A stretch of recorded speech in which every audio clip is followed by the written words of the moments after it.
Imagina gobernar 4 reinos. Imagina mandar ejércitos. Imagina que miles mueran por tu orden. Imagina que tu firma decida guerras.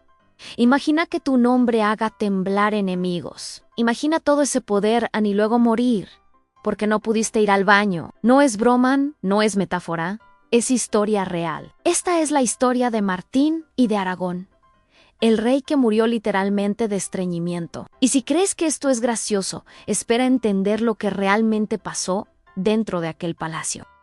Martín, y no era un idiota con corona, era un jugador político brutal. Llegó al poder a través de guerras, alianzas, traiciones, matrimonios calculados. Sobrevivió conspiraciones, enterró enemigos. Lo llamaban el humano no porque fuera bueno, sino porque jugaba el juego con una frialdad que otros reyes no tenían. Mientras sus rivales apelaban a masacres públicas, Martín prefería que sus adversarios murieran de causas naturales en mazmorras oscuras. Más limpio a más eficiente, menos escandaloso. Gobernaba 4 territorios al mismo tiempo. Gestionaba conflictos con Francia, con Castilla, con el Papa, con nobles rebeldes y lo hacía bien. Pero había un enemigo que Martín no podía controlar. Un enemigo que no negociaba.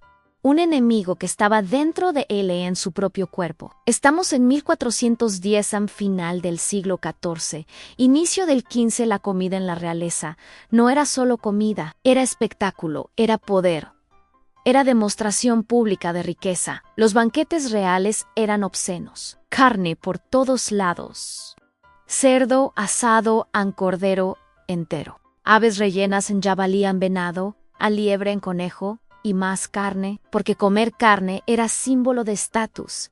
Los pobres comían pan y sopa, los nobles comían animales enteros.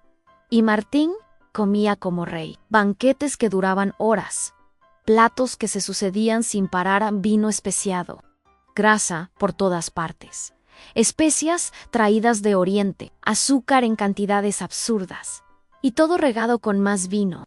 El problema no era solo la cantidad, era la frecuencia.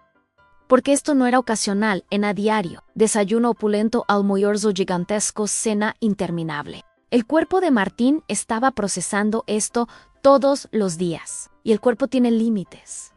Pero Martín no lo sabía. A nadie lo sabía, porque la medicina de la época no entendía nada de digestión. Septiembre de 1410, Martín está en Barcelona. Y ese día Martín decide comer un ganso entero, un ganso completo asado. En el ganso entra. La grasa se acumula, el estómago se llena, y entonces algo empieza a ir mal. Primero es una molestia, un peso en el abdomen. El Martín lo ignora. Come más, bebe más vino, porque el banquete no ha terminado, pero el malestar aumenta, se vuelve presión, se vuelve dolor. Y Martín finalmente se retira a sus aposentos. Piensa que va a pasar. Piensa que es temporal. Piensa que mañana estará bien.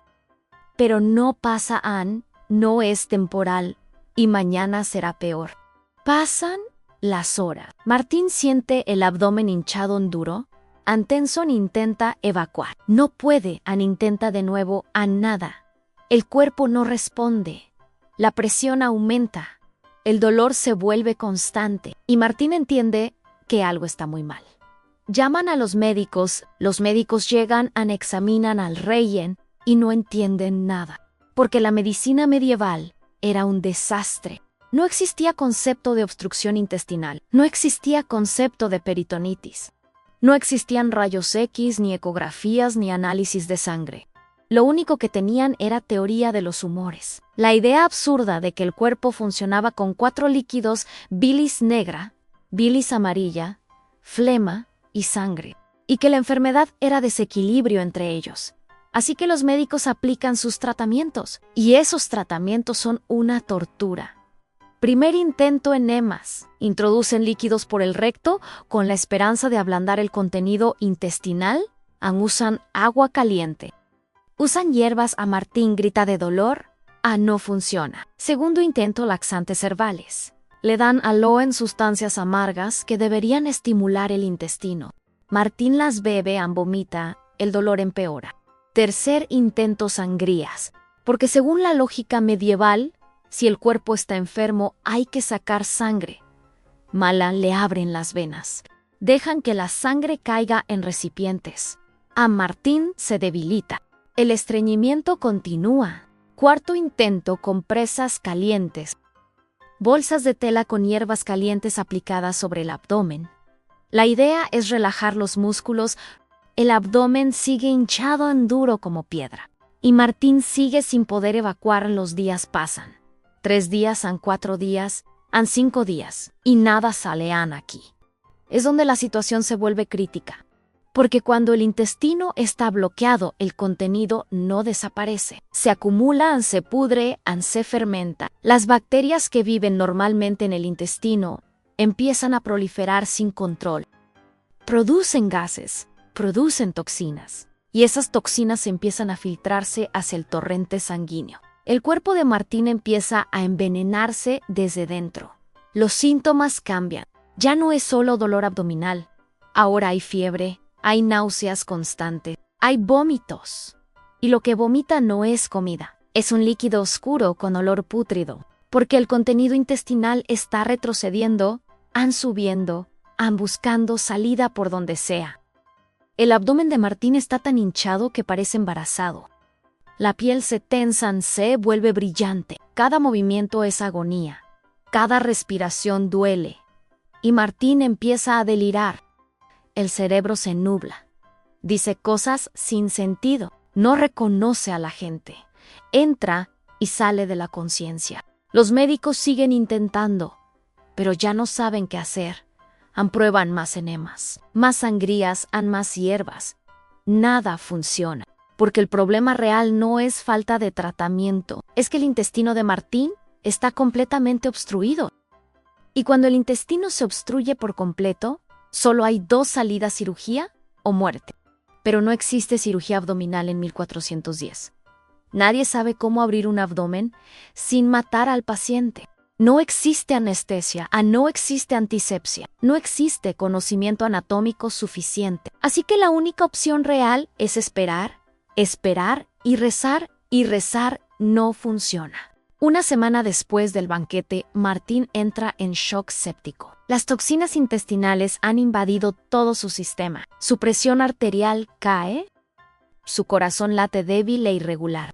Sus órganos empiezan a fallar, riñones, hígado, pulmones, uno tras otro. Y el 31 de mayo de 1410, Martín I de Aragón, rey de 4 territorios, comandante de ejércitos, jugador político brutal, muere no en batalla.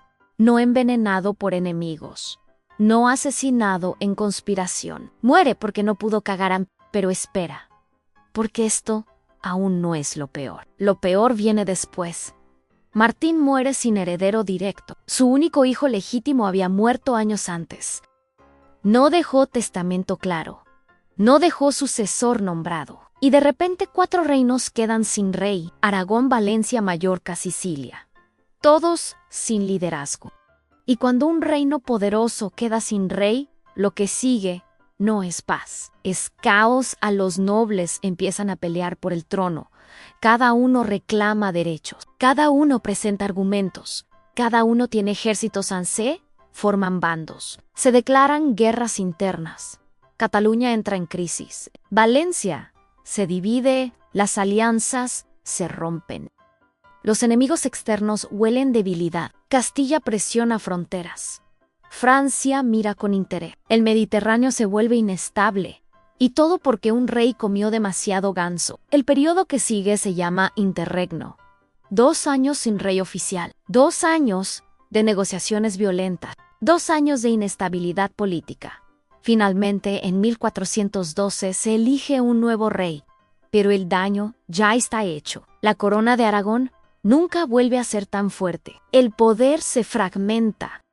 La influencia disminuye.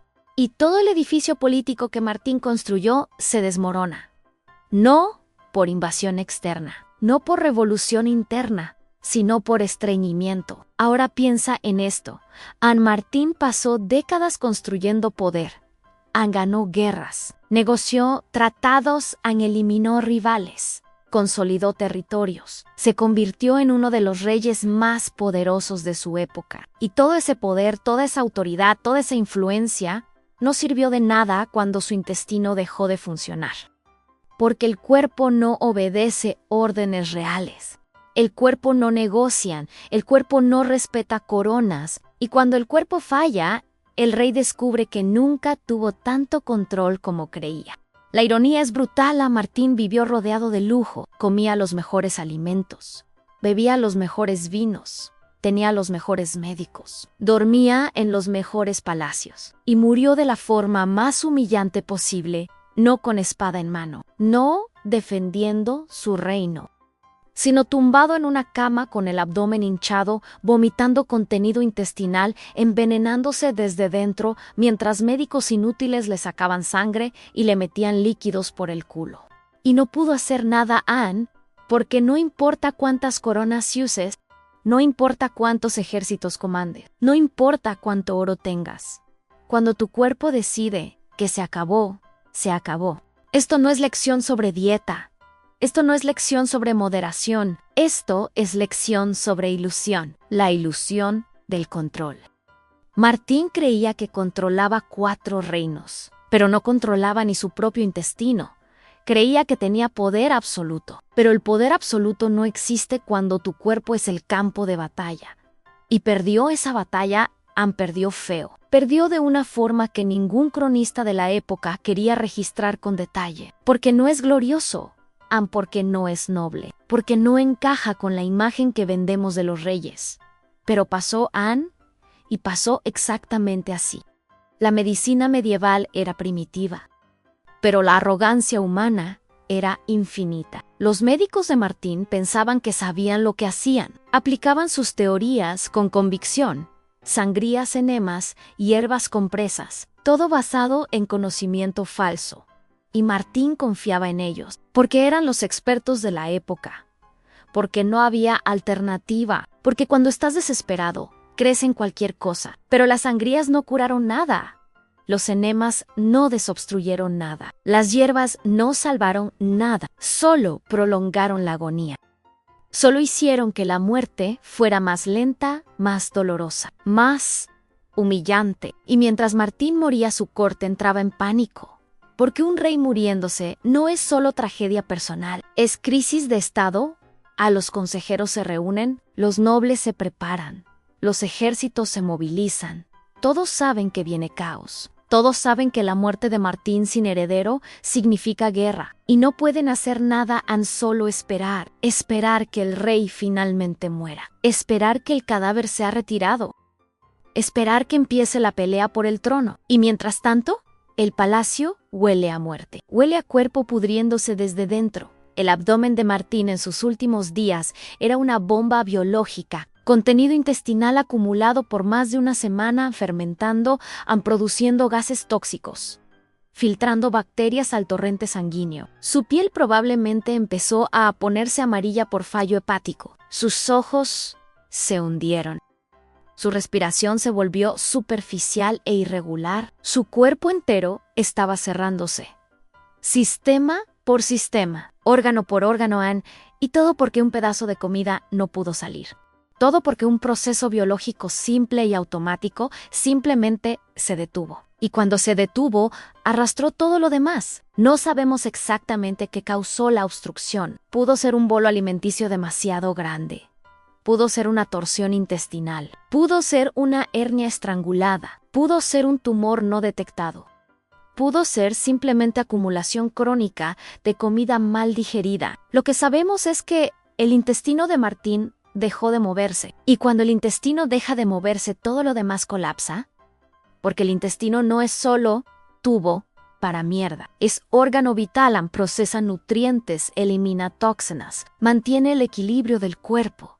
Y cuando falla el cuerpo entero, entra en emergencia. Los últimos momentos de Martín debieron ser infernales. Dolor abdominal constante, náuseas sin alivio, fiebre quemando el cerebro, delirios, alucinaciones en confusión total. Y en algún momento entre el dolor y la fiebre y el delirio, Martín probablemente entendió que iba a morir, que ningún médico lo salvaría, que ninguna oración funcionaría, que ningún tratamiento lo curaría, y que toda su vida, todo su poder, todo su reinado, terminaría de la forma más estúpida posible, muriendo porque no pudo ir al baño. La noticia de su muerte se extendió rápido. Martín I ha muerto, pero no decían cómo. No decían los detalles, porque los detalles eran vergonzosos. Así que las crónicas oficiales fueron vagas. Murió de enfermedad. Murió de causas naturales. Murió después de un banquete. Pero no explicaban qué enfermedad, no explicaban qué causas naturales, no explicaban qué pasó realmente después del banquete, porque admitir que un rey murió de estreñimiento era inaceptable, y de que cuando no podían cagar, morían como cualquier otro. Y aquí está la verdad final. Martín pudo conquistar territorios, pero no pudo conquistar su propio cuerpo. Pudo comandar ejércitos, pero no pudo comandar su intestino. Pudo firmar leyes, pero no pudo hacer que su cuerpo obedeciera. Y al final toda su grandeza, toda su historia, todo su legado quedó reducido a esto: un rey que murió sin poder cagar. Un rey cuya muerte causó crisis política. Un rey cuyo último acto fue envenenarse lentamente desde dentro, mientras médicos inútiles intentaban salvarlo con pseudociencia medieval. Un rey que descubrió demasiado tarde que el verdadero poder no está en coronas, ni en ejércitos, ni en palacios. Ninguna corona vence al intestino, ningún ejército negocia con el cuerpo, ningún palacio protege contra la biología. Y cuando el cuerpo decide que se acabó todo lo demás, es teatro. Martín I de Aragón aprendió esto de la peor forma posible, y su reino entero pagó el precio. Todo porque un día de septiembre comió demasiado ganso. Todo porque su cuerpo dijo basta. Todo porque el rey más poderoso de 4 territorios no pudo hacer la cosa más básica que cualquier humano hace todos los días. Y esa incapacidad lo mató, lo destruyó, lo borró, y dejó un reino entero en ruinas. Comenta ahí abajo la palabra secreta ganso.